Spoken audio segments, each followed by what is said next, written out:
Shout out Kyle Kulinski, always bringing the heat, always bringing the authenticity. And honestly, he's someone who can really break down complicated political stories in a way that's understandable and human and not robotic. And honestly, right now in this media environment that we're living in, too much feels performative. So shout out to this guy, Secular Talk, someone I've followed for quite some time now.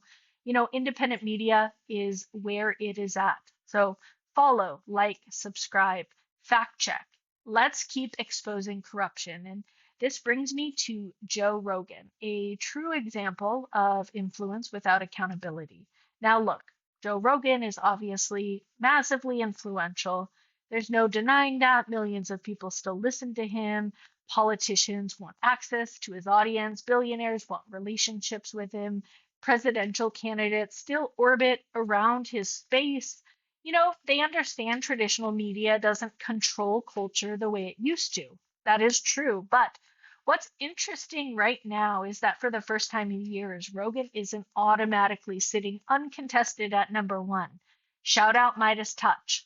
They've been picking up serious ground over the last couple of years on multiple podcast rankings throughout 2025 and into 2026. MeidasTouch actually overtakes Rogan for the top spot in monthly downloads and views and multi-platform engagement. This is huge. I think part of that is a shift where people are getting exhausted with this fake sort of both sidesism. You can't do that in this modern culture. There's a difference between being open minded and constantly flattening reality into, well, everybody's sort of equally bad because they're not. And I think more listeners are starting to notice when somebody claims to be anti establishment, anti corruption, or anti authoritarian, but somehow always seems to apply way more skepticism towards Democrats than towards Trump or billionaires or corporate power or right wing extremism. At a certain point, people stop hearing independent thinker and start hearing selective accountability. And I think that's part of why audiences are shifting. Not because Rogan has disappeared, he's still massive. Not because people are waking up to the fact that just asking questions can sometimes become a shield for never fully confronting power in a consistent way. But somewhere along the way, I think people started confusing having conversations with objective. And those things are not the same thing. One thing that's always bothered me about Rogan is that he tends to become whomever he's sitting across from. If he's talking to somebody on the left, he suddenly sounds more empathetic or anti war or anti corporate power. Then somebody comes down, sits with him from the right. He's nodding along to culture war. He's acting like Democrats are the biggest threat facing America. And for years, people framed that as, well, he's just open minded. He's just asking questions. He's just hearing from people. But eventually, you have to ask, who do you consistently protect? Who do you go soft on? Who gets the benefit of the doubt every single time? Because that right there tells more about the occasion than the occasional criticism. And this is where podcast culture becomes politically important. We're living in a time where personalities influence elections more than policy papers do.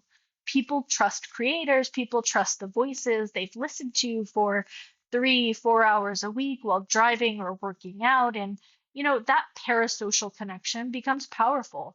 That's why endorsements matter now in a completely different way. And Joe Rogan understands that.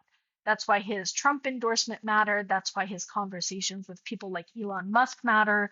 That's why politicians chase these podcast appearances. Because modern politics is no longer just CNN, Fox News, MS Now. It's podcasts, it's TikTok clips, it's live streams, YouTube commentary. It's real independent journalists and algorithm feeding on both outrage and emotion 24/7.